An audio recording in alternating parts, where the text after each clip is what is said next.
Cicerón, Disputaciones Tusculanas. Libro 3. Sobre la aflicción. Dado que estamos compuestos de alma y de cuerpo, Bruto, creo que debo plantearme cuál es la razón que explica que para el cuidado y el mantenimiento del cuerpo se haya buscado un arte, cuya invención, dada su utilidad, se ha atribuido a los dioses inmortales, mientras que no se ha sentido en igual medida la necesidad de una medicina del alma antes de su descubrimiento, ni se ha cultivado en la misma medida una vez conocida, ni ha recibido el reconocimiento y la aprobación de muchas personas. Sino que más bien les ha resultado a muchos sospechosa y odiosa.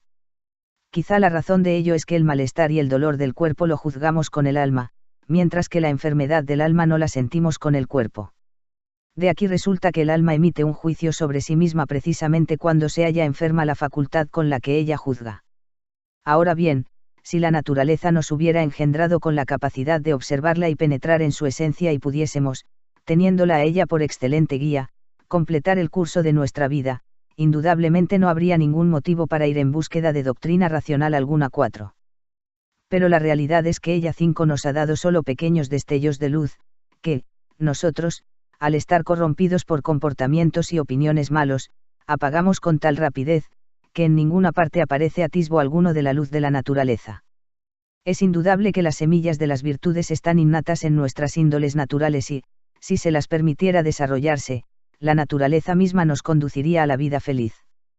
Pero lo que sucede en realidad es que, apenas salimos a la luz y se nos reconoce, al momento nos encontramos inmersos en toda depravación y en la perversión extrema de las opiniones, hasta un punto tal que casi da la impresión de que hemos mamado el error junto con la leche de la nodriza.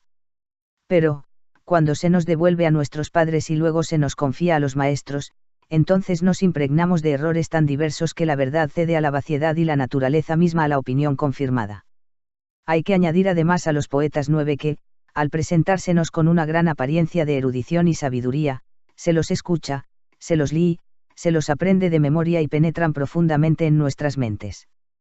Pero cuando a todo ello se añade el pueblo, como si de un sumo maestro se tratase, y la multitud unánime doquiera cuando de vicios se trata, entonces nos contagiamos por completo de la depravación de las opiniones y cero y nos apartamos de la naturaleza hasta el punto que nos parece que quienes han intuido mejor la esencia de la naturaleza son aquellos que han juzgado que para el hombre no hay nada mejor, nada más deseable, nada más excelente que los cargos públicos, el mando militar y la popularidad. Es ella la que atrae a todos los mejores y, tratando de buscar el auténtico bien moral, único bien al que la naturaleza aspira con todas sus fuerzas, se encuentran en la vaciedad más absoluta y persiguen constantemente no una imagen clara y viva de la virtud, sino una imagen ensombrecida de la gloria. En realidad la gloria es algo sólido y de perfiles nítidos, no una mera sombra, es la alabanza unánime de los buenos, la voz no corrompida de quienes saben juzgar bien sobre la virtud eminente, responde a la virtud como si de su eco se tratara y, puesto que suele acompañar por lo general a las acciones rectas, no debe ser desdeñada por los hombres de valía. El otro tipo de gloria, por el contrario, a saber, la popularidad que pretende ser una imitación de la verdadera y es temeraria e irreflexiva, dispuesta casi siempre a alabar los errores y los vicios, corrompe la forma y la belleza de la verdadera, bajo la apariencia del bien moral. Por culpa de esta ceguera, los hombres, a pesar de que tenían nobles ambiciones, al ignorar dónde se encontraban y cuáles eran en realidad, unos destruyeron por completo sus ciudades, y otros provocaron su propia muerte. Es evidente que tales hombres, que aspiran a lo mejor, fallan no tanto por culpa de su voluntad cuanto por errar el camino que debían seguir. ¿Y qué me dices de quienes se dejan arrastrar por el deseo de dinero y el afán de placeres, cuyas almas están tan perturbadas que se hallan a un paso de la locura, que es lo que les sucede a todos los que carecen de sabiduría? No se les debe aplicar ninguna cura.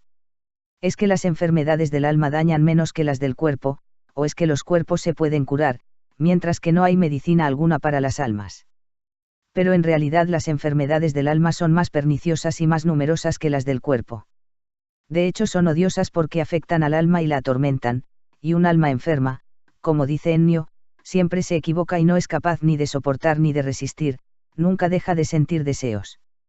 Y para no hablar de otras, ¿qué enfermedades pueden existir en el cuerpo más graves que estas dos, la aflicción y el deseo? Pero ¿cómo se puede admitir que el alma no puede curarse a sí misma, cuando precisamente es el alma la que ha descubierto la medicina del cuerpo y cuando para la curación de los cuerpos cuentan mucho los cuerpos mismos y su naturaleza, a pesar de lo cual no todos los que se someten a tratamiento se curan de inmediato, mientras que las almas que están dispuestas a curarse y han obedecido a los preceptos de los hombres sabios es indudable que se curan.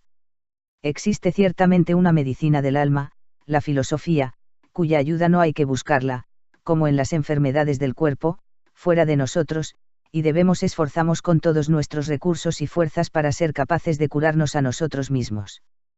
Por lo demás, sobre la filosofía en su conjunto, pienso que ya he dicho suficientemente en el Hortensio con cuánto empeño se la debe buscar y cultivar.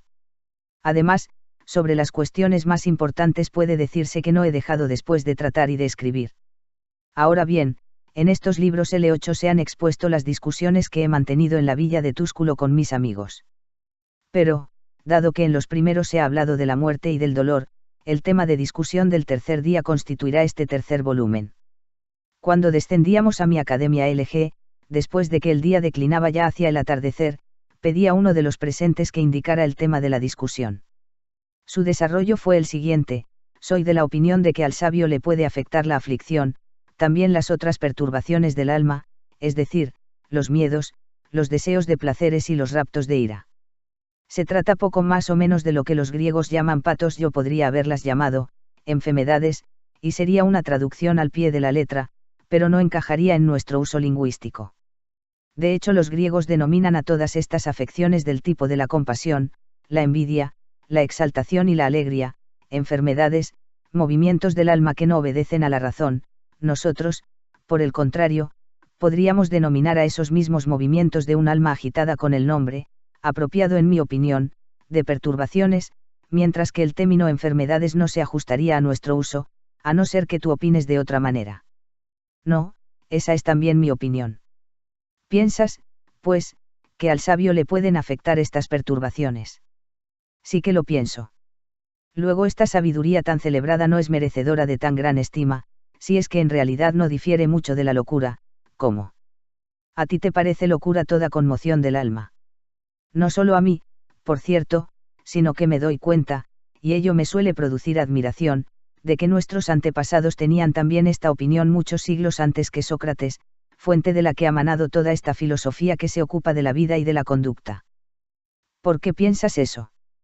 Porque el término locura, insania, indica una indisposición y una enfermedad de la mente, es decir, un estado no saludable y morboso del alma, al que han dado el nombre de locura, insania. Ahora bien, los filósofos llaman enfermedades a todas las perturbaciones del alma y dicen que no hay ningún necio que esté libre de estas enfermedades. Pero quienes están dominados por la enfermedad no están sanos, y las almas de todos los ignorantes están dominadas por la enfermedad, de manera que todos los ignorantes padecen locura, insania. En realidad nuestros antepasados pensaban que la salud de las almas consistía en un estado de tranquilidad y equilibrio y llamaron insania al estado de la mente al que le faltaban estas cualidades, porque en un alma perturbada, al igual que en un cuerpo que sufre una perturbación, no podía existir la salud. No es menor la agudeza que les llevó a llamar amentia, ausencia de razón, y dementia, pérdida de razón, a la afección del alma privada de la luz de la razón. Esto nos debe llevar a comprender que quienes impusieron esos nombres sostenían la misma opinión que los estoicos tomaron de Sócrates y conservaron fielmente, es decir, que todos los ignorantes no están sanos. De hecho, el alma que está dominada por alguna enfermedad, los filósofos, como acabo de decir, llaman enfermedades a estos movimientos desordenados, no está más sana que el cuerpo que está dominado por la enfermedad.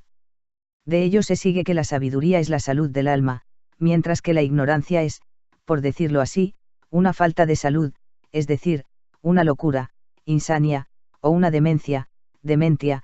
Estos conceptos los expresan mucho mejor los términos latinos que los griegos, lo cual se volverá a encontrar en otros muchos lugares.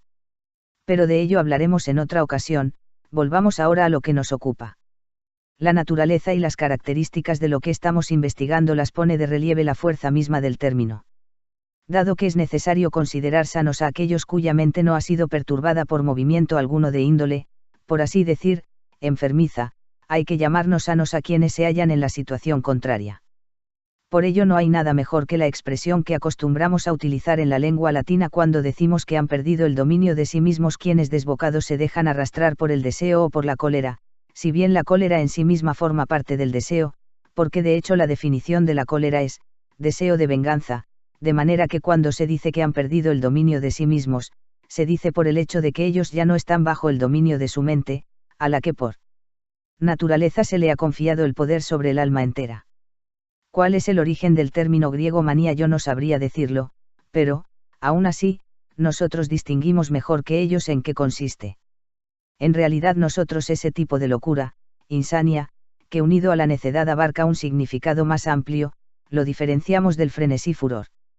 Los griegos desearían hacer la misma distinción, pero su pobreza léxica no les ayuda a lo que nosotros llamamos frenesí, ellos lo llaman melancholía, como si en realidad el desorden de la mente dependiera solo de la bilis negra y no, como en muchos casos, de un acceso violento de cólera, o temor o dolor.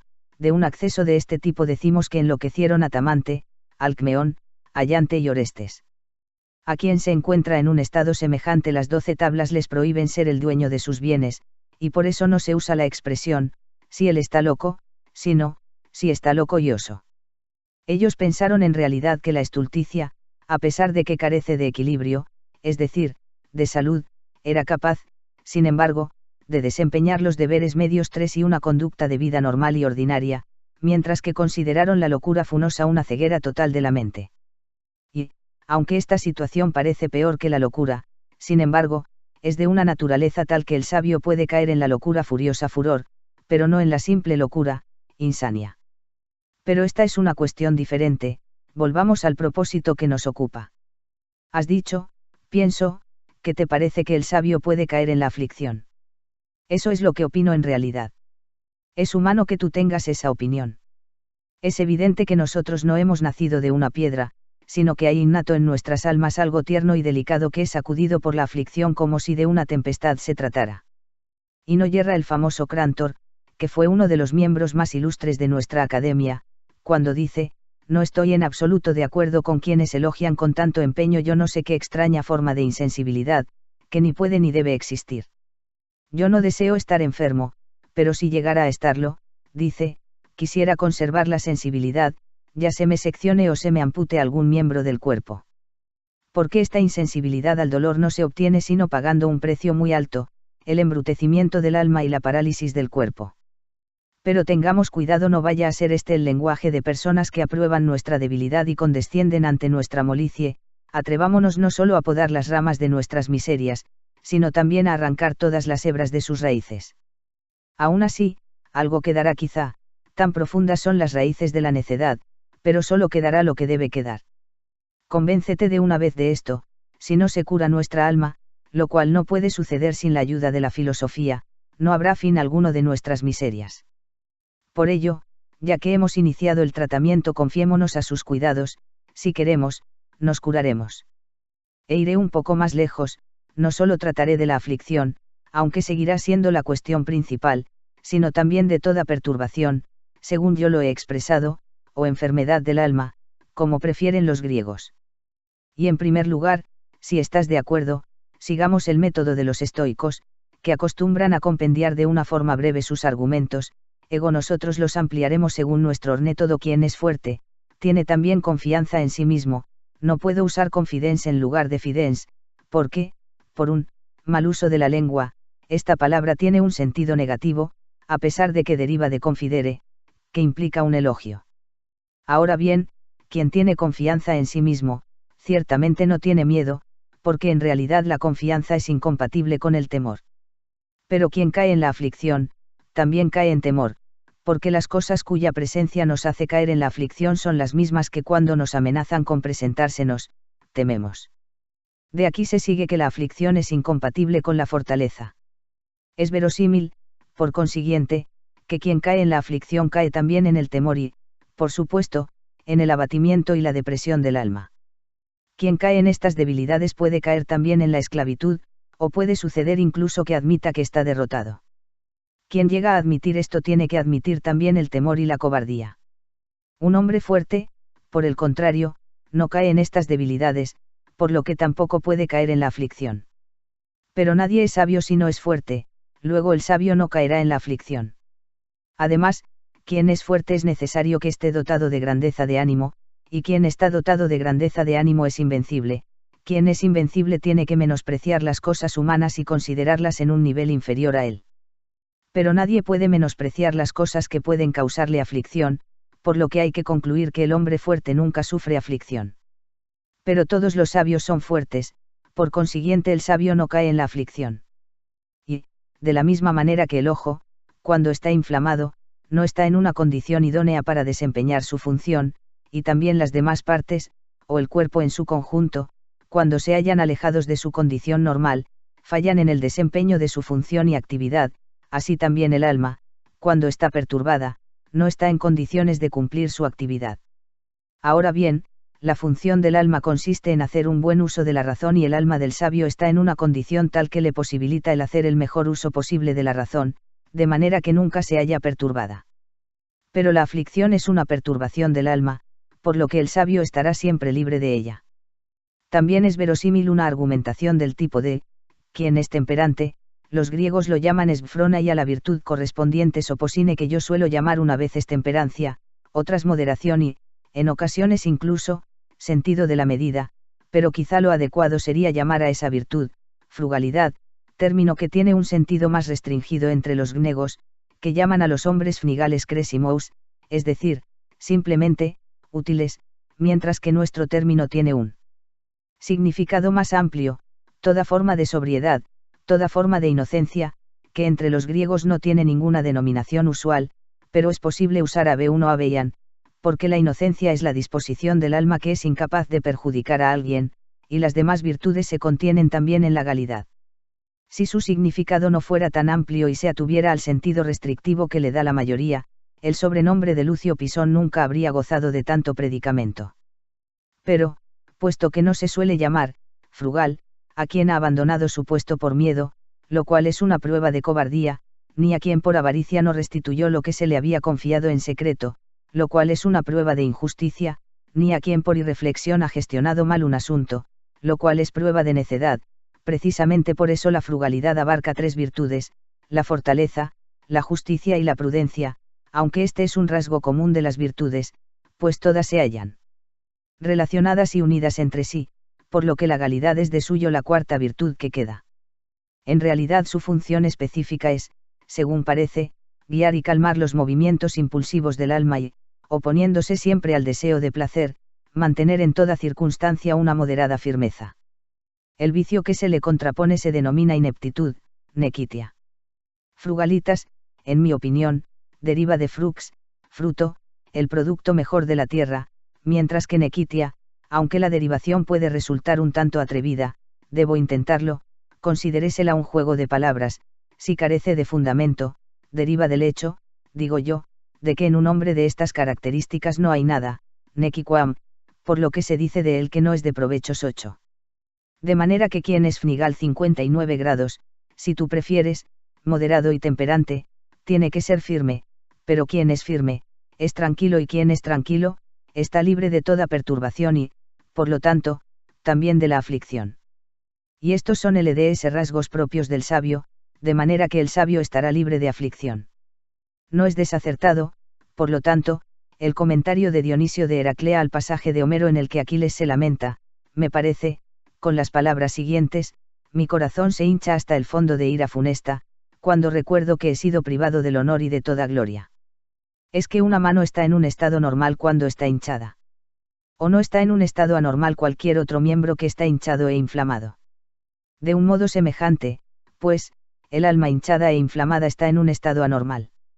Ahora bien, el alma del sabio está siempre libre de defecto, nunca se hincha, nunca se inflama, condición, por el contrario propia del alma encolerizada, de manera que el sabio no se encoleriza nunca, porque, si se encoleriza, le domina también el deseo, pues es propio de quien está encolerizado desear el dolor más ardiente a la persona por la que se siente ofendido.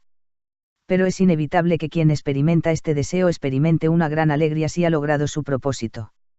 La conclusión es que se alegra del mal ajeno, pero, puesto que el sabio no está sujeto a un sentimiento semejante, tampoco está sujeto a la cólera.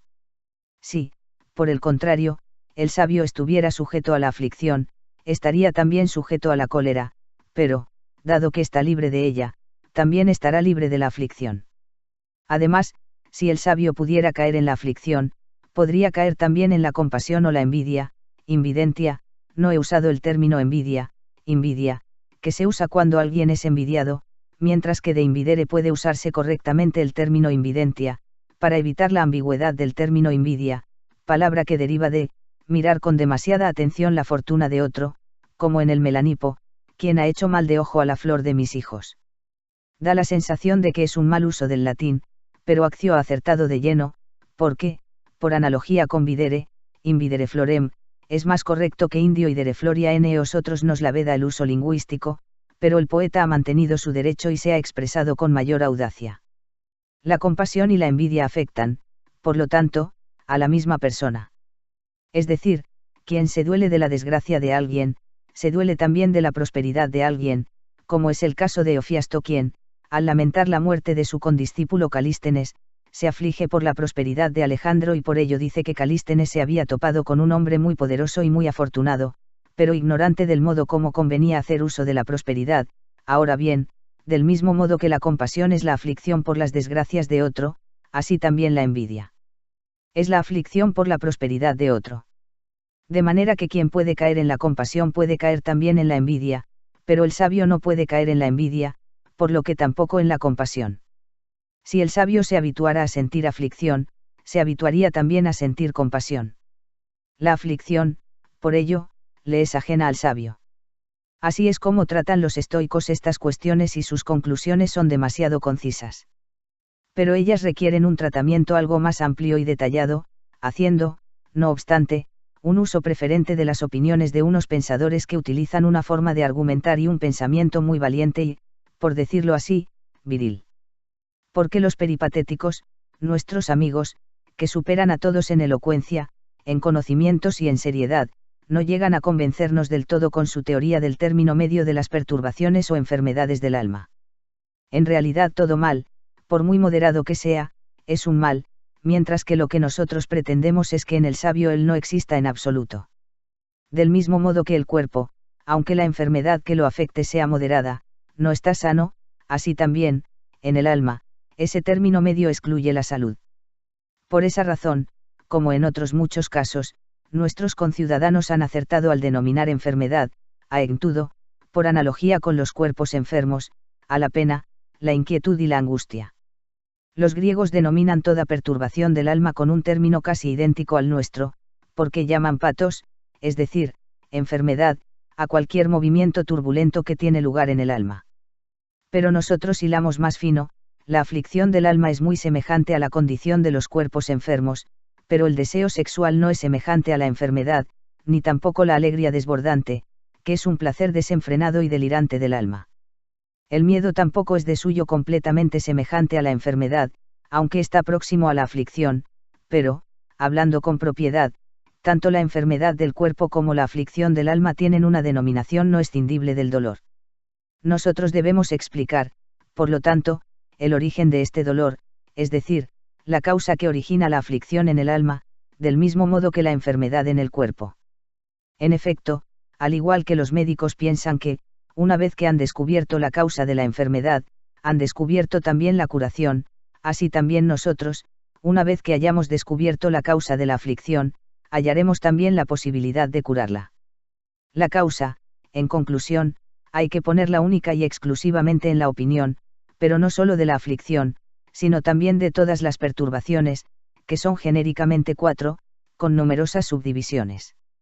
Puesto que toda perturbación es de hecho un movimiento del alma que, o no participa de la razón, o rechaza la razón, o no obedece a la razón, y ese movimiento es provocado de dos maneras, o por una opinión sobre lo que es el bien, o una opinión sobre lo que es el mal, tenemos 4 perturbaciones divididas de una forma simétrica.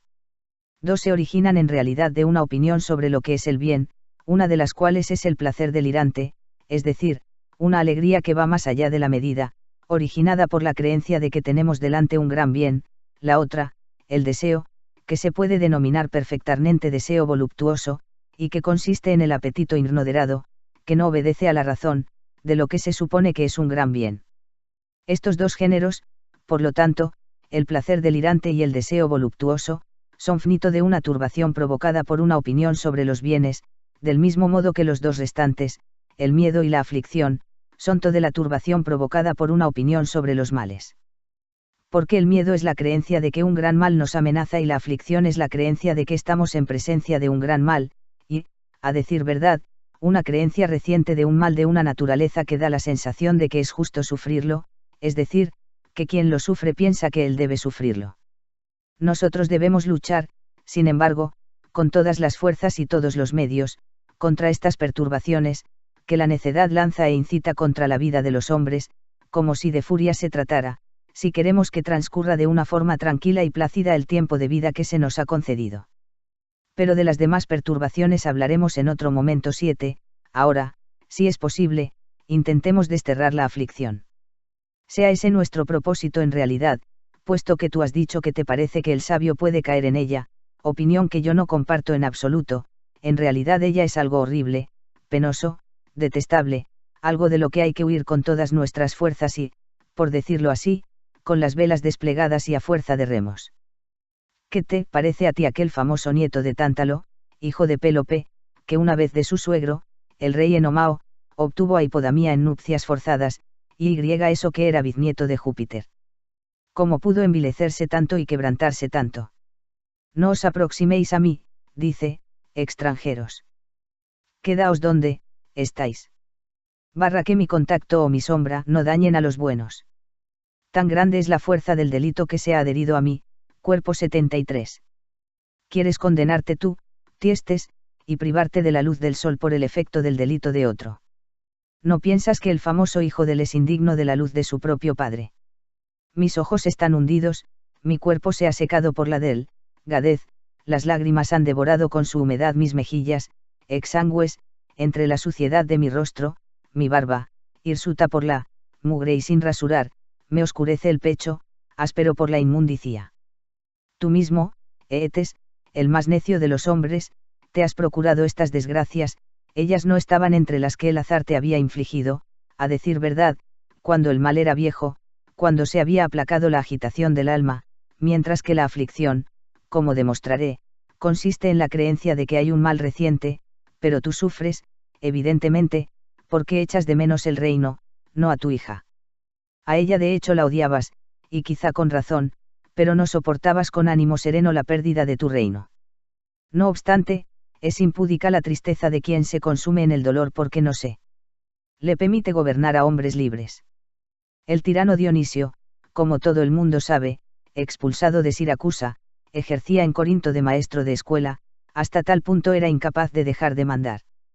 Pero ¿qué actitud puede haber más desvergonzada que la de Tarquinio, que combatió contra quienes no habían tolerado su soberbia?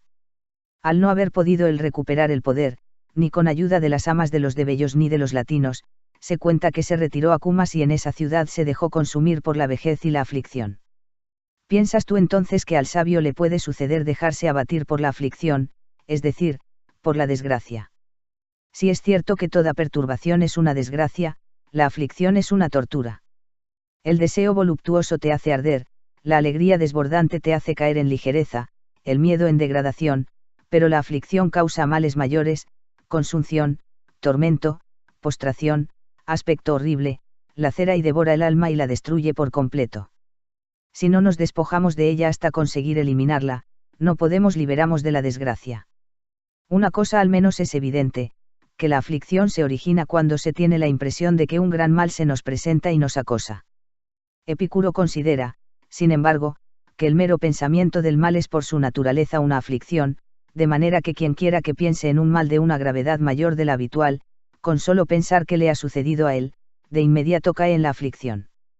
Los cirenaicos piensan que no todos los males provocan la aflicción, sino solo los inesperados e imprevistos. Sin duda este es un aspecto que debe tenerse en cuenta en relación con el aumento de la aflicción, es evidente que todos los males imprevistos nos parecen más graves. De aquí que con razón se alaben aquellos versos que dicen, yo, cuando los engendré, sabía que iban a morir y para un destino semejante los he criado. Cuando luego los mandé a Troya para defender a Grecia, sabía que los mandaba a una guerra mortífera, no a un banquete. Por esa razón, esta reflexión anticipada sobre los males futuros suaviza el momento en que se nos presentan, al prever su llegada con mucha anticipación. De aquí que se alaben con razón las palabras de Teseo en Eurípides. Yo podría, como hago a menudo, traducirlas en latín, recordando las palabras que había oído yo a un hombre sabio: meditaba en mi interior las desgracias que me sobrevendrían, o una muerte prematura, o la huida dolorosa del exilio, o pensaba siempre en algún gran mal, para que, si me llegaba alguna calamidad enviada por el azar, al cogerme desprevenido no me desgarrara mi imprevista preocupación.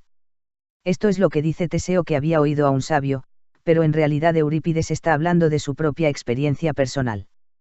De hecho, él había sido discípulo de Anaxágoras, del que se cuenta que, cuando se le comunicó la muerte de su hijo, había dicho: sabía que lo había engendrado mortal. Lo que indican estas palabras es que a quienes no han meditado sobre estos sucesos les resultan dolorosos. Por ello no cabe la menor duda de que los males que no se han previsto se consideran más graves. Por consiguiente, aunque esta circunstancia no es la única que origina la aflicción mayor, sin embargo, dado que la previsión y la preparación del espíritu contribuyen a la disminución del dolor, el ser humano debería meditar siempre en todas las cosas humanas. Indudablemente en esto consiste la sabiduría superior y divina, en captar y en estudiar en profundidad las vicisitudes urnanas, en no admirarse de nada cuando sucede y en pensar, antes de que suceda, que no hay nada que no pueda suceder. Por esa razón, todos, cuando están en el culmen de la precisamente entonces, peridad, deben meditar en su interior cómo soportar las tribulaciones. Cuando se regresa de un viaje, siempre hay que pensar en los peligros y en los daños, o en un delito cometido por el hijo, o en la muerte de la esposa, o en una enfermedad de la hija, que son desgracias comunes todas, para que ninguna de ellas le resulte nueva a nuestro espíritu.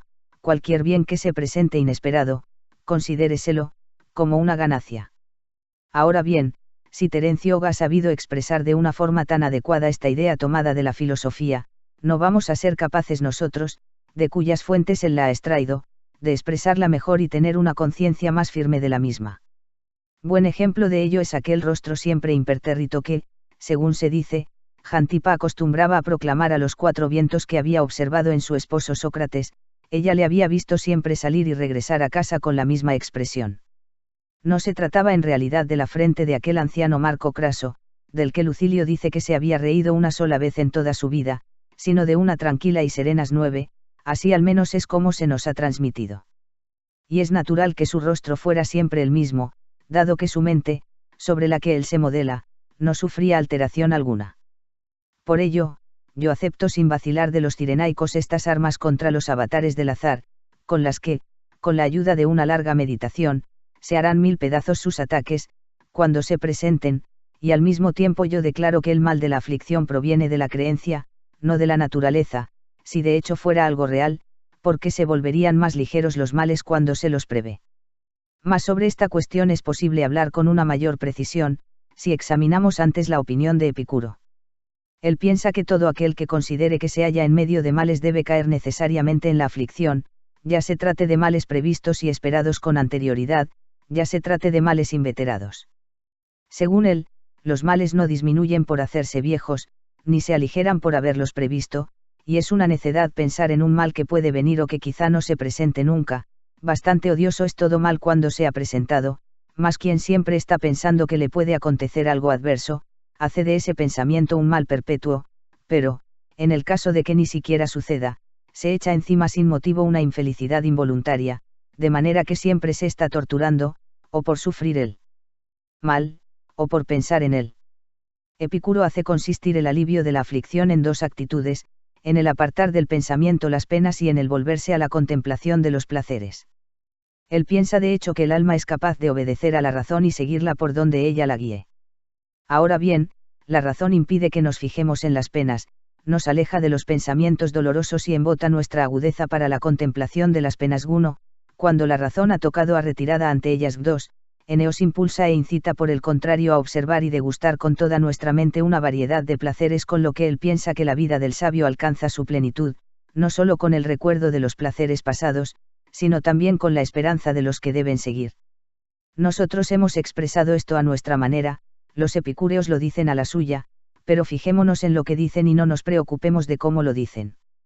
Para empezar, hacen mal en censurar el pensar con anticipación en el porvenir.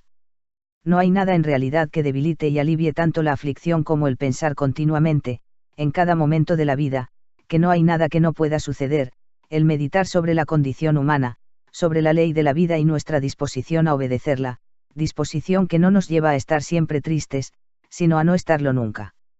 Quien piensa en la naturaleza de la realidad, en las vicisitudes de la vida, en la debilidad del género humano, en realidad no se entristece al pensar en ello, sino que precisamente es entonces cuando él lleva la función de la sabiduría a su realización plena, porque él consigue dos cosas: por un lado, al reflexionar sobre los avatares humanos, disfruta con el cumplimiento de la función propia de la filosofía; por otro, en las adversidades, halla el remedio de un triple consuelo: en primer lugar, porque siempre ha tenido en su mente que ellas pueden suceder, pensamiento este que es el más eficaz para atenuar y disipar todas las penas; en segundo lugar, porque comprende que los avatares humanos deben ser soportados con talante humano. 6. Por último, porque ve que no existe mal alguno con excepción de la culpa y que, por otra parte, no hay ninguna culpa cuando acontece algo cuya responsabilidad no puede achacarse al ser humano.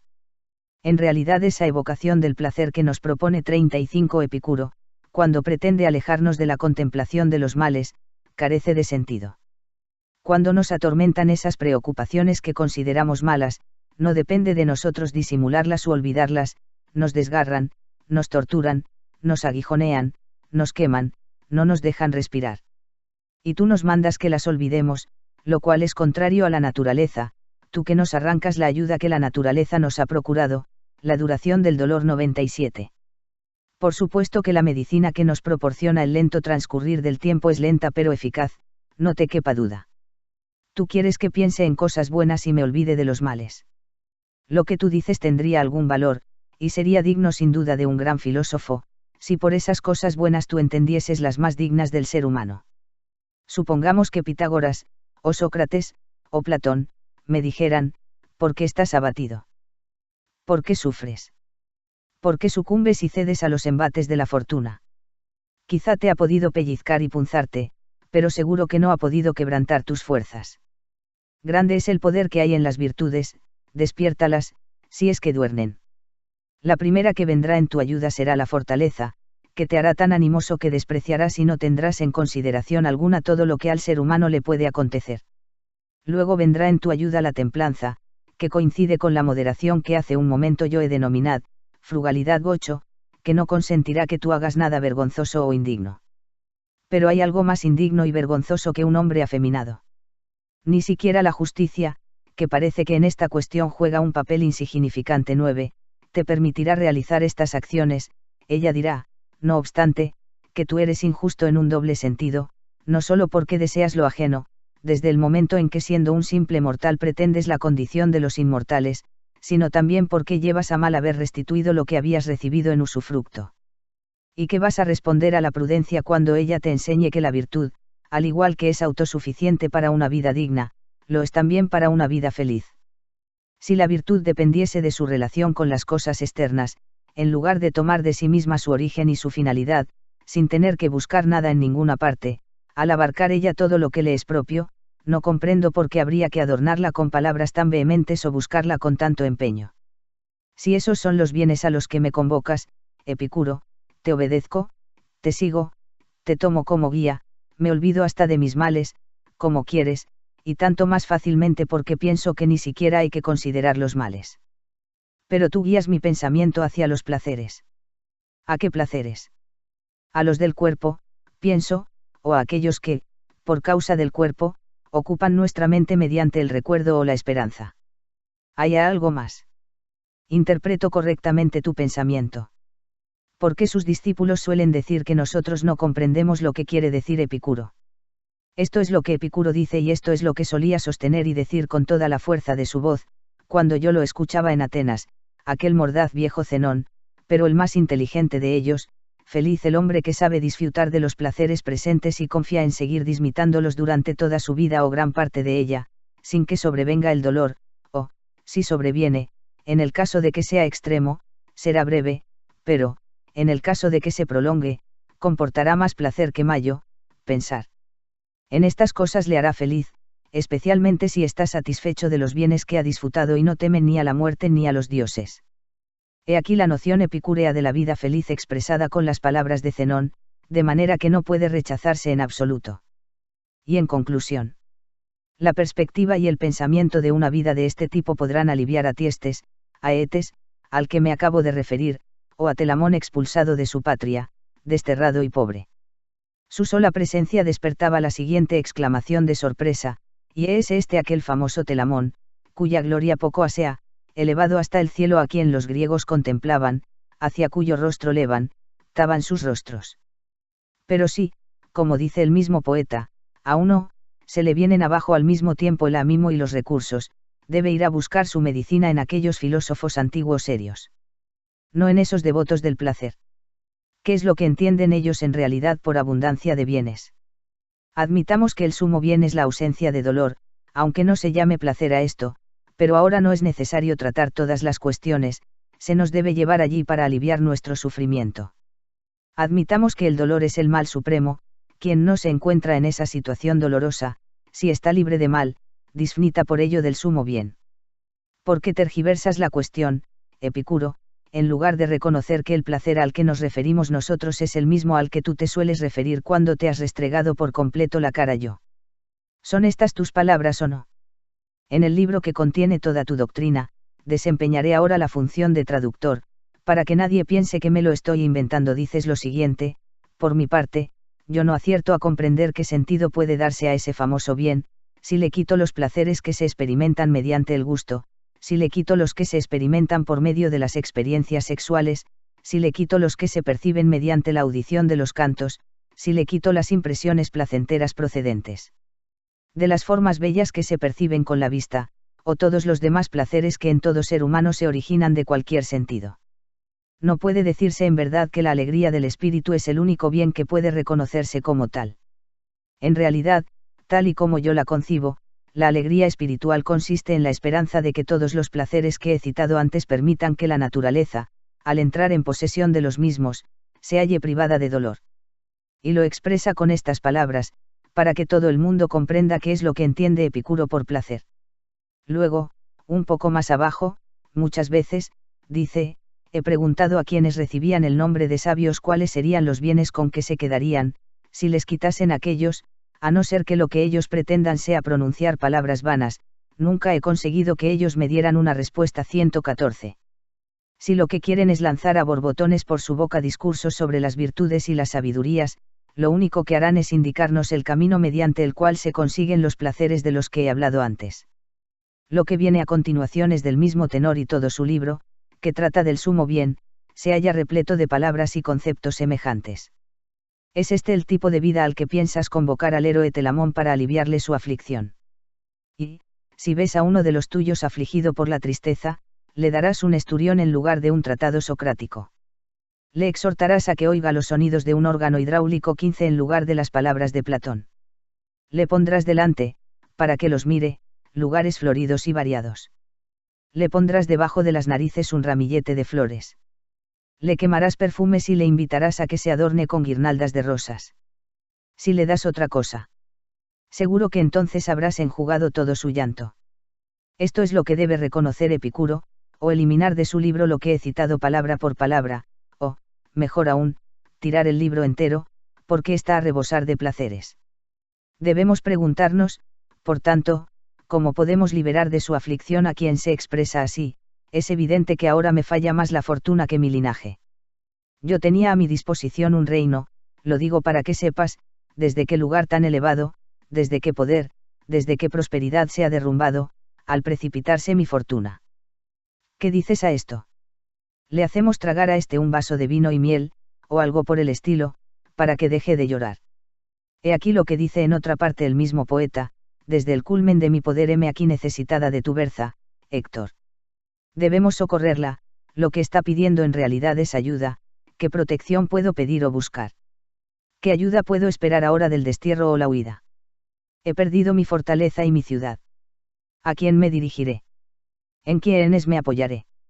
Ni siquiera me quedan los altares patrios, destruidos y abatidos yacen en tierra, los templos están incendiados por las llamas, los elevados muros quedan en pie quemados, deformados y con las vigas de abeto torcidas.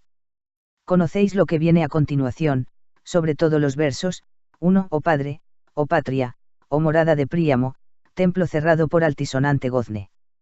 Yo te he visto en pie con toda la opulencia extranjera, con los techos tallados a casetones, regiamente adornada con oro y marfil, y que egregio poeta, aunque ahora lo desprecien los panegiristas de Euforión. Él se da cuenta de que todo lo repentino e inesperado es más grave. ¿Qué es lo que añade? Después de haber ponderado el poderío real que daba la impresión de que iba a durar siempre, todo lo he visto presa de las llamas, que a Príamo se le quitaba la vida por la fuerza, que el altar de Júpiter se mancillaba con sangre. Espléndida poesía. Conmueve sin duda por su contenido, sus palabras y sus ritmos. Liberémosla de la aflicción. ¿Cómo?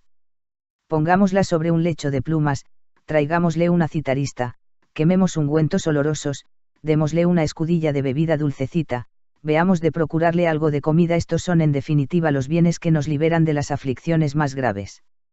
En realidad tú decías poco antes que ni siquiera concebías que hubiera otros. En conclusión, yo estaría de acuerdo con Epicuro en que hay que abandonar el dolor y dirigimos hacia el pensamiento de los bienes, si lograra ponerme de acuerdo con él sobre la naturaleza del bien. Alguno dirá, ¿qué hay que pensar? ¿Tú crees que es esto lo que ha pretendido Epicuro o que sus opiniones han sido hedonistas? Yo no lo pienso en absoluto, porque veo que muchas de sus afirmaciones son profundas y nobles. De modo que, como he dicho a menudo, lo que se cuestiona es su agudeza, no su moralidad. Por mucho que él desprecie los placeres que ha alabado hace un momento, yo mantendré, sin embargo, en mi memoria lo que él piensa que es el sumo bien. Él no se ha limitado de hecho a definir el término placer, sino que ha explicado qué quería decir. El gusto, dice, el acoplamiento de los cuerpos, los juegos, los cantos, y las formas bellas que dejan una impresión en los ojos. ¿Es que invento? ¿Es que miento? Deseo que se me refute. ¿Por qué me esfuerzo yo tanto si no es para que en todos los problemas se revele la verdad? Pero Epicuro dice que, una vez eliminado el dolor, el placer no crece y que el placer supremo es la ausencia de dolor. 3 errores graves en unas pocas palabras. Primero, porque se contradice a sí mismo. Acaba de decir hace un momento que él ni siquiera podía concebir un bien a no ser que los sentidos, por decirlo así, fueran estimulados por el placer. Ahora, por el contrario, que el placer sumo consiste en la ausencia de dolor. ¿Puede existir una contradicción mayor? Segundo, mientras que en la naturaleza hay 3 estados, el primero la alegría, el segundo el dolor y el tercero ni la alegría ni el dolor, él piensa que el primero y el tercero son lo mismo y no distingue el placer de la ausencia de dolor. El tercer error es común con otros filósofos o 2 puntos. A pesar de que la virtud es el bien que más se busca y de que la filosofía se ha concebido para conseguirla, él ha separado el sumo bien de la virtud. 48, y, sin embargo, él alaba con frecuencia la virtud. También Gayo Graco, después de haber realizado gastos ingentes y haber dilapidado el tesoro público, defendía, sin embargo, con sus palabras dicho tesoro. ¿Para qué escuchar las palabras, cuando veo los hechos? El famoso Lucio Pisón Frugi siempre había hablado en contra de la ley frumentaria, pero, una vez promulgada la ley, a pesar de ser un excónsul, se había presentado a recoger su parte de grano. Graco se da cuenta de que Pisón estaba de pie entre la muchedumbre, le pregunta delante del pueblo romano si es coherente pedir grano apoyándose en aquella ley que él había combatido. No quisiera, Grato, respondió, que se te pasara por la cabeza dividir mis bienes entre todos los ciudadanos, pero, si se te ocurriera hacerlo, pediría mi parte. Es que no dijo bien a las claras aquel hombre severo y sabio que con la ley Sempronia se dilapidaba el patrimonio público. Lee los discursos de Graco y dirás que él era de 49 defensor del erario. Epicuro niega que se pueda vivir placenteramente a no ser que se viva con la virtud, niega que la fortuna tenga algún poder sobre el sabio, prefiere un modo de vida frugal a uno oplento uno ega que haya algún momento en que el sabio no sea feliz, argumentos todos dignos de un filósofo, pero que están en contradicción con el placer. No es ese el placer de que habla. Que hable del placer que quiera, es evidente que habla de un placer que no tiene nada que ver con la virtud. Bien, si no comprendemos qué entiende por placer, ni siquiera comprendemos qué entiende por dolor. Niego, por lo tanto, que quien mide el sumo mal por el dolor esté en condiciones de mencionar siquiera la virtud. Algunos epicúreos, personas excelentes, en realidad no existe una clase de personas menos maliciosa, se lamentan de que yo hablo con animosidad contra Epicuro. Como si contendiéramos por un cargo o una dignidad. A mí me parece que el sumo bien está en el alma, a él, por el contrario, en el cuerpo, a mí en la virtud, a él en el placer. Son ellos los beligerantes y los que reclaman el apoyo de quienes se hallan próximos a sus ideas, y hay muchos que se apresurarán a acudir en su ayuda. Lo que es yo no tengo reparo en decir que no me enzarzo, daré por bueno lo que hayan decidido. ¿Es que se trata acaso de la guerra púnica? Sí, cuestión por otra parte sobre la que Marco Catón y Lucio Léntulo, a pesar de sus discrepancias de opinión, nunca polemizaron. Ellos se irritan demasiado, sobre todo porque la opinión que ellos defienden no despierta precisamente el entusiasmo, a favor de la cual no se atreverían a hablar ni en el Senado, ni en la Asamblea, ni delante del ejército, ni de los censores. Pero con ellos me las veré en otro momento, y, a decir verdad, con la intención de no plantear ninguna polémica, sino de rendirme sin ofrecer resistencia, si dicen la verdad, me limitaré a recordarles que, si es completamente cierto que el sabio lo pone todo en relación con el cuerpo o, para decirlo con mayor decoro, lo reduce todo a su propia utilidad, dado que estos comportamientos no son dignos de aplauso, es mejor que los disfruten en su intimidad y dejen de fanfarronear. Queda aún lo que piensan los cirenaicos, ellos sostienen que se tiene aflicción cuando sucede un acontecimiento inesperado. Por supuesto que este es un aspecto importante, como he dicho antes 142 toneladas, también sé que Crisipo es de la opinión de que lo imprevisto hiere con mayor vehemencia, pero no todo se reduce a esto. Es cierto que un ataque repentino de los enemigos desconcierta bastante más que uno esperado y que una tempestad imprevista en el mar aterroriza con más fuerza a los navegantes que una prevista con anticipación, y en la mayoría de los acontecimientos sucede así. Mas, si consideras atentamente la naturaleza de los sucesos inesperados, lo único que hallarás es que todas las cosas imprevistas parecen más graves, y ello se debe sin duda a dos razones.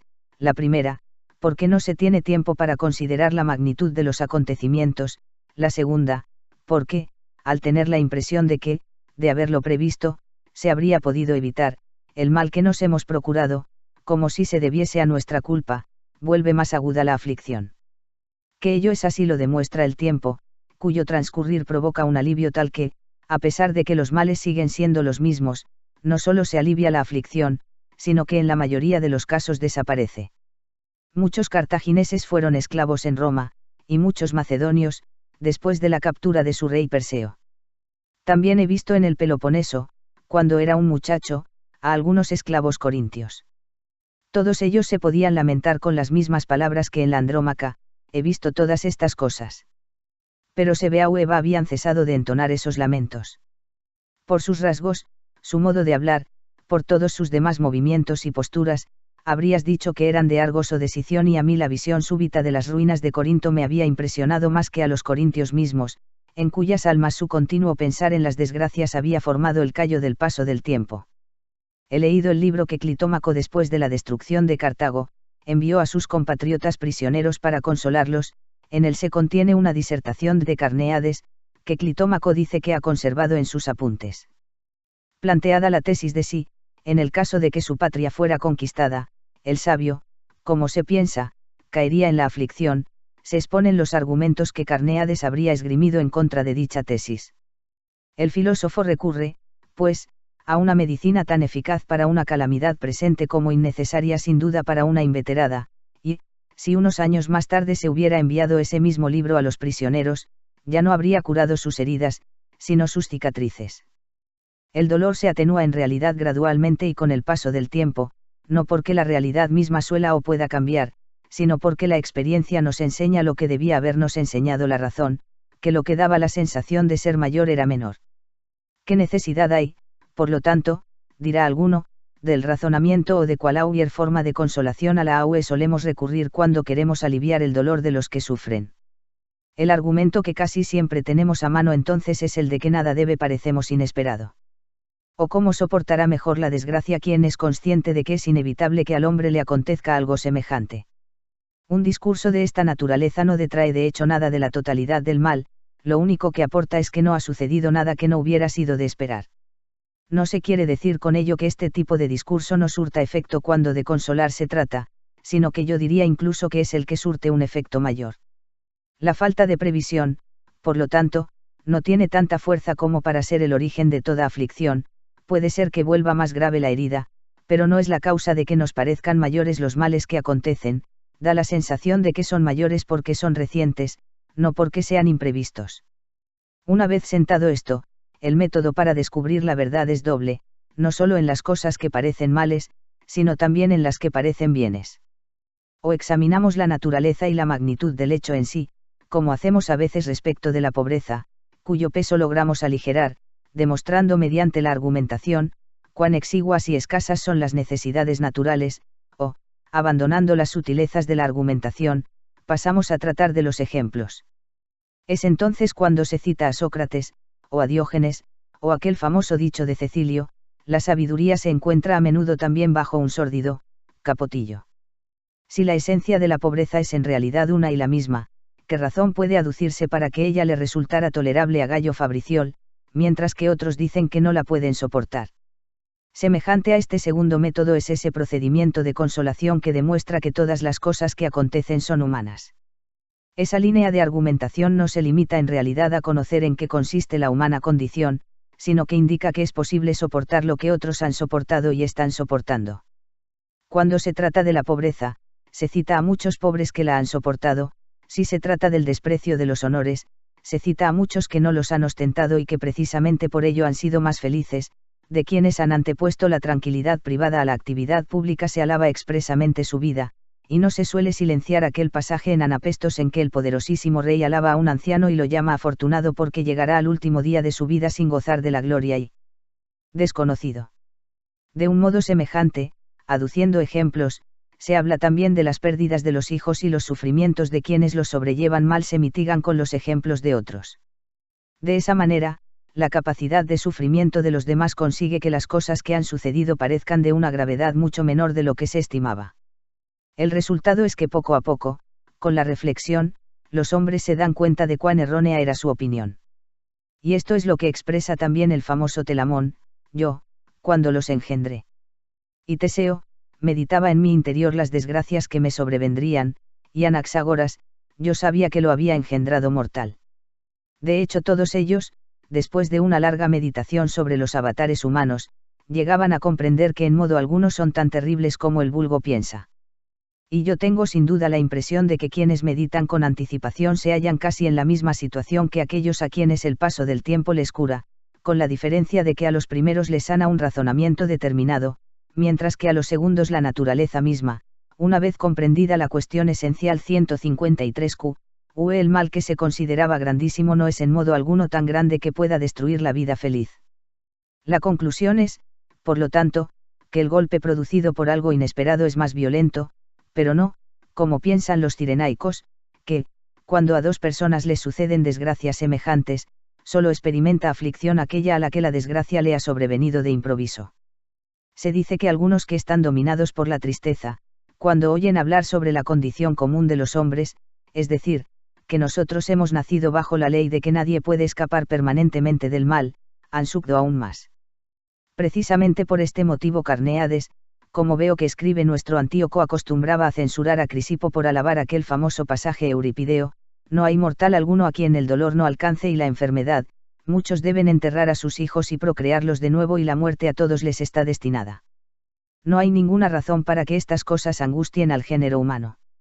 La tierra debe volver a la tierra, entonces a todos se les siega la vida, como a los granos. Así lo ordena la necesidad. Carneades decía que un lenguaje de esta naturaleza no contribuía en absoluto a aliviar la aflicción. Decía en realidad que el hecho de que estuviéramos sujetos a una necesidad tan cruel era en sí mismo deplorable y que esa forma de expresarse, que se basa en el recuerdo de los males ajenos, es apropiada para consolar a los malvados. Pero mi opinión es muy diferente.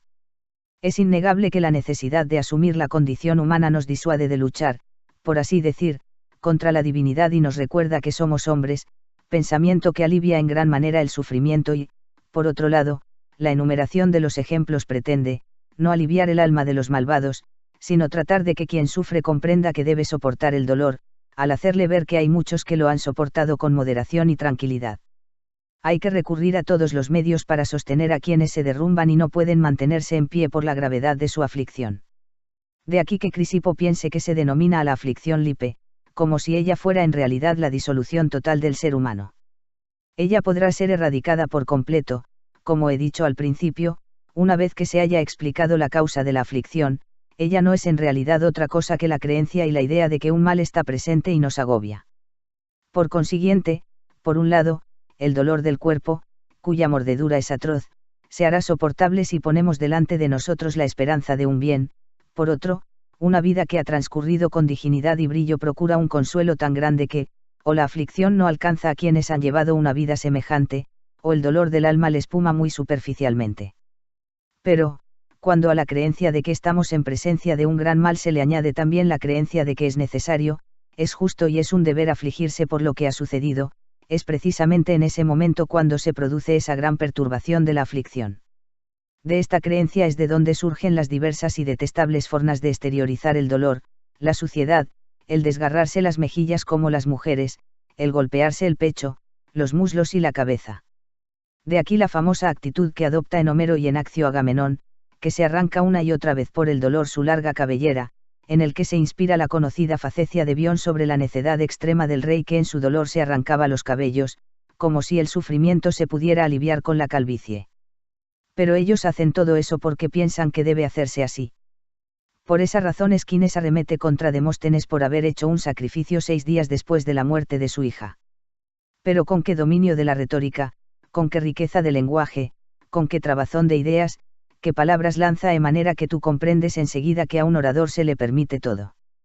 Ninguno aprobaría sus palabras si no tuviéramos enraizada en nuestra alma la idea de que todas las personas buenas deben mostrar el más sentido sufrimiento cuando muere uno de los suyos. De aquí deriva el hecho de que otros, en medio de los dolores de su alma, busquen los lugares solitarios, como dice Homero de Belerofonte, el infeliz, iba de un lado a otro afligido en la llanura aleya devorándose él mismo su corazón, evitando las huellas de los hombres. Y Aníobe se la representa petrificada por el hecho, creo, del silencio eterno que mantiene en su dolor, mientras que la representación de Hécuba transformada en una perra se piensa que se debe a una cierta aspereza y rabia de su alma. Hay otros, además, a quienes deleita, en su dolor, hablar a menudo con la soledad misma, como la famosa nodriza de Ennio. Ahora, se ha apoderado de mí, infeliz, el deseo de contar al cielo y a la tierra las desventuras de Medea. Ellos se comportan así, cuando se hallan sumidos en el dolor, porque piensan que todo eso es lo justo y lo que en verdad hay que hacer, y que se actúa así como si se cumpliera un deber. Lo evidencia sobre todo el hecho de que, si algunos que desean mantenerse en actitud luctuosa, por alguna circunstancia muestran una mayor serenidad o hablan en un tono más alegre, enseguida vuelven a sumirse en su tristeza y experimentan una sensación de culpa por haber interrumpido su dolor. Es bien sabido que a los niños las madres y los maestros llegan incluso a castigarlos, no solo de palabra, sino que les hacen llorar hasta con latigazos, si, mientras hay luto en la casa, no dicen algo alegre. ¿Qué sentido tiene esto? Cuando a continuación ha remitido el luto y se ha comprendido que no se adelanta nada con la aflicción, no demuestra la situación misma que todo aquello era voluntario. ¿Qué dice aquel terenciano, atormentador de sí mismo, en griego eautintingroumenos?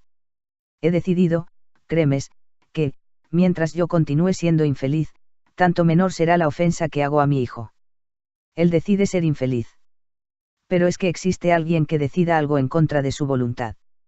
Yo me consideraría sin duda merecedor de cualquier mal. En el caso de no ser infeliz, él se considera merecedor de mal. Tú ves, por lo tanto, que el mal reside en la creencia, no en la naturaleza. ¿Qué decir de aquellos a quienes las circunstancias mismas les impiden entristecerse? En Homero, por ejemplo, las matanzas cotidianas y la muerte de tantas personas provocan el alivio del dolor, como puede verse en estos versos suyos. Es cierto que vemos caer a demasiados y todos los días, de manera que nadie puede huir del dolor. Precisamente por ello es justo enterrar a los muertos en los túmulos con ánimo firme y limitar el luto a las lágrimas de un solo día, de manera que, si quieres, depende de ti desechar el dolor, adaptándote a las circunstancias. ¿Existe alguna circunstancia, una vez que hemos dado por sentado que la cuestión depende de nosotros, a la que no podamos adaptarnos para eliminar la preocupación y la aflicción? Se sabía que quienes habían visto caer a Pompeyo abatido por las heridas, por muy cruel y doloroso que fuera el espectáculo en sí, temiendo por ellos mismos, porque veían que estaban rodeados por la flota de los enemigos, en ese momento no hicieron otra cosa que animar a los remeros y tratar de ponerse a salvo mediante la huida, solo después de llegar a Tiro comenzaron a afligirse y lamentarse. De manera que el temor fue capaz de apartar de ellos la aflicción y no va a conseguir apartarla de un hombre sabio la razón. Pero que puede contribuir más a suprimir el dolor que haber caído en la cuenta de que él no procura beneficio alguno y que lo hemos aceptado inútilmente. Sí, por consiguiente, se puede deponer, también es posible no aceptarlo, de modo que hay que reconocer que la aflicción se acepta voluntariamente y por propia decisión. Una prueba de ello es el aguante de quienes, por haber padecido mucho y a menudo, soportan más fácilmente cualquier cosa que les suceda y piensan que se han endurecido ya contra los golpes de la fortuna, como aquel personaje de Eurípides: si hoy hubiera brillado para mí por primera vez un día triste, y no hubiera navegado en un mar tan funesto, tendría motivo para sufrir, como los potrillos que, apenas se les pone el freno, se encabritan de repente ante el nuevo contacto, pero yo, domado ya por las desgracias, me he vuelto insenible y, por lo tanto, la postración que las desgracias nos ocasionan mitiga las aflicciones. Hay que comprender que no es el hecho en sí la causa y la fuente de la tristeza. No reconocen filósofos eminentes, pero que no han alcanzado aún la sabiduría, que están sumidos en el mayor mal. En realidad carecen de sabiduría y no hay mal mayor que la falta de sabiduría, pero, aún así, no se lamentan. ¿Cómo es posible? Porque a males de este tipo no se les asocia la idea de que es justo, equitativo y perteneciente al ámbito del deber sufrir por el hecho de no ser sabio uno, mientras que si aplicamos esta idea a la aflicción que implica sufrimiento, que es la mayor de todas. Por esa razón Aristóteles, censurando a los filósofos antiguos, que habían pensado que, gracias a su ingenio, la filosofía había alcanzado la perfección, dice que ellos son o de una necedad extrema o el colmo de la vanidad. No obstante, puesto que en unos pocos años había progresado mucho, él veía que, en un breve espacio de tiempo, la filosofía alcanzaría su perfección. Por otra parte, se dice de Teofiasto que, cuando se estaba muriendo, reprochó a la naturaleza que hubiera concedido una vida tan prolongada a los ciervos y a las cornejas, a los que no les interesaba en absoluto, mientras que a los hombres, a los que les habría interesado muchísimo, les había concedido una vida tan breve. Si la vida de ellos hubiera podido ser más larga, el resultado habría sido que, al alcanzar todas las artes su perfección, la vida de los hombres se habría instruido en todo tipo de conocimientos. Se lamentaba, por ello, de morir precisamente en el momento en que él comenzaba a vislumbrarlos. ¿Es que acaso los mejores y más serios de los demás filósofos no confiesan que ignoran muchas cosas y que tienen que aprender todavía muchísimas más? No obstante, aunque ellos tienen plena conciencia de que se hallan inmersos en la necedad, que es lo peor de todo, no se dejan abrumar por la aflicción, porque no se les entromete ninguna creencia de que el dolor sea obligatorio. ¿Qué decir de quienes piensan que los hombres no deben llorar? Ese fue el comportamiento de Quinto Máximo cuando llevaba a enterrar a su hijo que había sido cónsul, y de Lucio Paulo que había perdido en pocos días 2 hijos, y de Marco Catón, cuando murió el hijo que había sido designado pretor, y de todos los demás que he reunido en mi consolación. ¿Qué otra cosa les calmó a ellos sino el pensamiento de que el llanto y la tristeza no eran propios de un hombre? Por eso, mientras que otros suelen entregarse a la aflicción, creyendo que ello es lo justo, estos, por el contrario, han rechazado la aflicción por considerarla algo vergonzoso. De lo que se deduce que la aflicción no radica en la naturaleza, sino en la creencia. 29. A esto se suele objetar: ¿quién es tan insensato que sufra por su propia voluntad? Es la naturaleza la que causa el dolor, ante el cual vuestro Crantor, como se dice, piensa que no hay más remedio que ceder, porque él nos oprime y nos acosa y no se puede resistir. Por eso, en Sófocles, aquel Oileo, que antes había consolado a Telamón por la muerte de Ayante, cuando oyó lo que le había sucedido a su propio hijo, se derrumbó. El cambio de su estado de ánimo se describe así: no existe en verdad nadie provisto de tanta sabiduría que, a pesar de haber aliviado con sus palabras las penas de otros, cuando un cambio de la fortuna vuelve hacia él su ataque, no se derrumbe ante la propia calamidad que le sobreviene, de manera que las palabras y los consejos dirigidos a otros, se vienen abajo. Cuando ellos argumentan de este modo, se esfuerzan en probar que no es posible oponerse en modo alguno a la naturaleza y, no obstante, ellos admiten que los hombres soportan aflicciones más duras que las que la naturaleza impone. Pero qué insensatez es esta, para formularles a ellos la misma pregunta. Pero las causas que nos hacen caer en el dolor son muchas. En primer lugar, la creencia ya aludida de que estamos ante un mal, una vez que lo hemos visto y estamos persuadidos de él, es inevitable que siga la aflicción. Luego, el pensar que, si se los llora amargamente, se hace algo grato a los muertos. A ello hay que añadir una especie de superstición propia de mujeres. Se piensa en realidad que es más fácil dar satisfacción a los dioses inmortales y, al ser azotados por sus golpes, se confiesa que se está afligido y abatido. Pero la mayoría de los hombres no ve cuán gran contradicción hay en todo esto.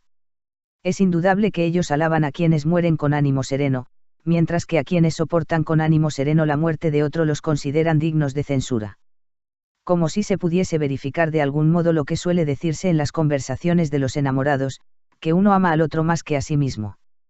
Ya es de por sí admirable y, si lo miras bien las 6, también justo y natural el hecho de que nosotros amemos como a nosotros mismos a las personas que nos deben ser más queridas, pero que las amemos más es de todo punto imposible. Ni siquiera en la amistad es deseable que mi amigo me ame más que a sí mismo, o que yo le ame más que a mí. Si así fuera, la consecuencia sería un trastorno de la vida y de todos los deberes. Pero de esto hablaremos en otro momento. Por ahora nos basta con no atribuir nuestra infelicidad a la pérdida de los amigos, para evitar amarlos más de lo que ellos mismos quisieran, si tuvieran conciencia de ello, que es como decir más que a nosotros mismos. En cuanto a la afirmación de que la mayoría de las personas no encuentran ningún alivio en las palabras de consuelo y a la afirmación adicional de que quienes pronuncian las palabras de consuelo reconocen que son unos infelices cuando la fortuna vuelve su ataque contra ellos, ni la una ni la otra se sostienen. En realidad se trata de defectos no imputables a la naturaleza, sino a nuestra responsabilidad. Y razones para acusar a nuestra necedad tienes a tu disposición todas las que quieras. De hecho, no solo se invitan a la infelicidad quienes no se dejan consolar, sino también quienes soportan sus desgracias de un modo diferente a como ellos mismos han aconsejado soportarlas a los demás. Ellos no son peores, en líneas generales, que la mayoría de los hombres, que los avaros que censuran a los avaros, y que los ávidos de gloria que censuran a quienes la desean. En realidad es característico de la necedad ver los 74 vicios de los otros y olvidar los propios. Pero lo que hay que resaltar con la mayor claridad es que, una vez sentado que la aflicción desaparece con el tiempo, este efecto no lo produce el paso del tiempo, sino la meditación prolongada. Porque, si el hecho en sí uno es el mismo y la persona también es la misma, ¿cómo puede haber algún cambio en el dolor si no ha habido cambio alguno ni en la causa que lo produce ni en quien lo sufre? El remedio del dolor no consiste, por lo tanto, en el mero transcurrir del tiempo, sino en la meditación prolongada de que en un hecho concreto no hay ningún mal. En este punto me vienen con sus términos medios, pero si son algo natural, ¿qué necesidad hay de consolación? Será la naturaleza misma la que determinará el límite, pero si ellos dependen de la opinión, erradíquese la opinión por completo. Pienso que se ha dicho hasta la saciedad que la aflicción es la creencia de que tenemos un mal delante, creencia en la que se halla íncita la idea de que es un deber aceptar la aflicción. Zenón añade justamente a esta definición la creencia de que tenemos un mal delante debe ser reciente. Este término, reciente, sin embargo, ellos lo interpretan en el sentido de que, reciente, no es solo lo que ha sucedido hace poco, sino que, en un presunto mal, se denomina, reciente, a todo el tiempo que hay ínsito en él una determinada capacidad que le hace conservar su fuerza y tener una determinada lozanía. Por ejemplo, la famosa Artemisia, esposa de Mausolo, rey de Caria, que hizo construir aquel famoso sepulcro en Halicarnaso, durante el tiempo que vivió sumida en el dolor y, consumiéndose en él, pereció. Para ella su creencia siempre era reciente, y esa creencia deja de ser llamada reciente solo cuando se ha secado por el paso del tiempo. Los deberes de quienes consuelan son, por tanto, los siguientes: eliminar de raíz la aflicción o aplacarla o reducirla al mínimo y no permitir que se siga extendiendo o encauzar 76 en otras direcciones. Hay quienes piensan que el único deber del que consuela es hacer ver que dicho mal no existe en absoluto, como quiere Cleantes. Otros, como los peripatéticos, piensan que no se trata de un gran mal. Hay quienes, como es el caso de Epicuro, quieren apartar la atención de los males y dirigirla hacia los bienes. Hay quienes piensan que basta con mostrar que no ha sucedido nada inesperado, como los cirenaicos, ningún mal. Crisipo, por el contrario, considera que lo fundamental en la consolación consiste en arrancar del que sufre la creencia que le lleva a pensar que está cumpliendo con un deber justo y debido. Hay también quienes reúnen todas estas formas de consolación, pues uno reacciona a una forma y otro a otra, casi del mismo modo que yo, en mi consolación, he reunido todas las formas en una sola consolación. Mi alma estaba en realidad inflamada. Yo probaba en ella toda forma de curación. Mas en las enfermedades del alma, en medida no menor que en las del cuerpo, hay que saber elegir el momento oportuno, como hace el famoso Prometeo de Esquilo, quien, cuando se le dijo: "Y bien, Prometeo, yo pienso que tú sabes que el razonamiento puede curar la cólera", respondió: "Sí, si alguien, cuando aplica la medicina en el momento justo, no golpea con su mano la herida, agravándola". En las consolaciones, por lo tanto, el primer remedio será demostrar, o que no existe ningún mal, o que es muy pequeño; el segundo consistirá en tratar de la condición común de la vida y en particular, si es que tiene algo de específico, de la condición del que sufre; el tercero será indicar que es necedad extrema dejarse consumir inútilmente por el dolor, a pesar de que se comprende que no se obtiene provecho alguno. De Cleantes, lo que puedo decir en realidad es que consuela al sabio, que no tiene necesidad de consuelo. Si tú logras persuadir a quien sufre de que no existe en realidad mal alguno fuera de la bajeza moral, no solo le habrás eliminado su sufrimiento, sino también su necedad, mas este no es el momento propicio para enseñárselo. 99. Me parece, no obstante, que Cleantes no ha visto con suficiente claridad el hecho de que uno puede encontrarse a veces sumido en la aflicción a consecuencia de lo que el mismo Cleantes admite que es el sumo mal. ¿Qué diremos en realidad de aquella ocasión, según se nos ha contado, en la que Sócrates convenció a Alcibíades de que él no tenía nada de lo que un hombre debe tener y de que no había ninguna diferencia, a pesar de su elevada posición, entre Alcibíades y un mozo de cuerda cualquiera? Ocasión en la que Alcibíades se afligió y, echándose a llorar, suplicó a Sócrates que le proporcionara la virtud y le quitara su bajeza moral. ¿Qué diremos, Cleantes? Que en aquella situación que sumía a Alcibíades en la aflicción no había ningún mal. ¿Qué decir de aquellos argumentos de Licón? Pretendiendo disminuir la aflicción, dice que ésta es provocada por cosas de poca importancia, por contratiempos de la fortuna y del cuerpo, no por los males del alma. ¿Qué quiere decir con eso? Que lo que le dolía a Alcibíades no dependía de los males y los defectos del alma. Respecto del método consolatorio de Epicuro se ha hablado suficientemente antes. Aunque se use mucho y a menudo ayude, ni siquiera es muy eficaz esa consolación que se resume en: esto no te pasa a ti solo. Es cierto que ayuda, como he dicho, pero no siempre ni a todos. Hay quienes la rechazan, pero importa mucho el modo en que se aplique. Hay que ensalzar cómo ha soportado el dolor cada uno de los que lo soportaron con sabiduría, no por qué tipo de desventura ha sido afectado cada uno.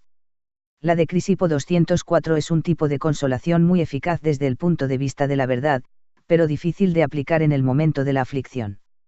Es una ardua tarea demostrar a quien sufre que él sufre por su propia decisión y porque piensa que debe actuar así. No tiene nada de extraño, pues, que, del mismo modo que en los procesos no adoptamos siempre el mismo punto de vista, así es como llamamos en realidad a las formas de argumentar en los litigios, sino que nos acomodamos a las circunstancias, a la naturaleza del litigio y a la persona. Así también, cuando se trata de aliviar la aflicción, hay que considerar qué tipo de cura puede admitir cada uno. Pero no sé de qué manera mi discurso se ha alejado del sotema que tú habías propuesto. En realidad tú me habías preguntado por el sabio, al cual que se halla libre de bajeza moral, o no puede parecerle un mal, o un mal tan insignificante que puede ser aplastado por la sabiduría y apenas se ve. El sabio no inventa ni añade nada a la aflicción con su opinión, ni piensa que es justo atormentarse lo más posible y dejarse consumir por el dolor. Nada podría ser más degradante que esto. No obstante, aunque en esta ocasión el objetivo de nuestra investigación no era propiamente averiguar si hay algún mal fuera de lo que puede denominarse bajeza moral, la investigación nos ha enseñado, sin embargo, según me parece, que nosotros podemos ver que todo el mal que hay en la aflicción no se debe a la naturaleza, sino que depende de un juicio voluntario y de un error de nuestra opinión. Mas ya hemos tratado de esa forma de aflicción, que es la más grave de todas. 205, de manera que, una vez eliminada, pensamos que no debemos esforzarnos en demasía en buscar los remedios para las restantes. Para la pobreza, y para la vida exenta de honores y de gloria, se suelen esgrimir argumentos estereotipados, existen también exposiciones filosóficas particulares consagradas al exilio, a la destrucción de la patria, a la esclavitud, a la fragilidad, a la ceguera, a toda circunstancia a la que se suele aplicar el nombre de calamidad. Los griegos tratan de estas cuestiones en cursos y en libros particulares, se ve que lo que buscan es estar ocupados, aunque no puede negarse que sus disertaciones están llenas de deleite. Y, no obstante, del mismo modo que los médicos, cuando curan todo el cuerpo, curan también la parte más pequeña del mismo, si es que sufre, así también la filosofía, una vez que ha eliminado la aflicción en su totalidad, elimina también cualquier error, proceda de donde proceda, ya sea el mordisco de la pobreza, ya sean los pinchazos de la ignominia, ya sean las tinieblas oscuras del exilio, o cualquier otro de los males de los que he hablado antes. Para cada uno de los casos existen formas de consolación específicas, sobre las cuales tú podrás oír hablar cuando quieras. Pero debemos regresar siempre al mismo punto de partida, que toda aflicción está lejos del sabio, porque carece de sentido, porque se la asume sin objeto alguno, porque no nace de la naturaleza, sino de nuestro juicio, de nuestra opinión, de una especie de invitación al sufrimiento, una vez que hemos determinado que así debe ser. Si se elimina este componente, que depende por completo de nuestra voluntad, se eliminará por completo esa aflicción que nos causa tristeza, quedará, no obstante, una punzada y una especie de opresión del alma. Admitamos que digan que esta es completamente natural, con tal de que desaparezca el nombre de aflicción, término penoso, horrible, funesto, que no puede coexistir en modo alguno ni, por decirlo así, cohabitar con la sabiduría. Pero ¿qué raíces tiene la aflicción? ¿Cuántas? ¿Cuán amargas? Una vez arrancado el tronco, hay que arrancarlas todas, recurriendo a disertaciones individualizadas si fuera necesario. Lo que es tiempo libre tengo para dar y tomar. La esencia de todas las aflicciones es siempre la misma, aunque tiene muchos nombres. Porque la envidia es también una forma de aflicción. Al igual que la rivalidad, los celos, la compasión, la angustia, el duelo, la tristeza, la tribulación, el lamento, la preocupación, el dolor, la inquietud, el desaliento, la desesperación. Los estoicos definen todas estas afecciones, y los términos que yo he citado se refieren a realidades singulares y no se refieren a las mismas situaciones, como pudiera parecer, sino que difieren en algún aspecto, de ello trataremos quizá en otro lugar. Estas son aquellas hebras de las raíces en cuya búsqueda, como he dicho al principio, debemos ir y que deben ser arrancadas por completo, para que ninguna pueda retoñar nunca. ¿Quién puede negar que es un empeño grande y difícil? Pero hay empeño ilustre que no sea arduo. La filosofía proclama, no obstante, que puede conseguirlo, a nosotros solo nos queda aceptar su tratamiento. Sobre esta cuestión basta con lo dicho, sobre las demás estaré siempre a vuestra disposición, todas las veces que queráis, tanto aquí como en otro lugar.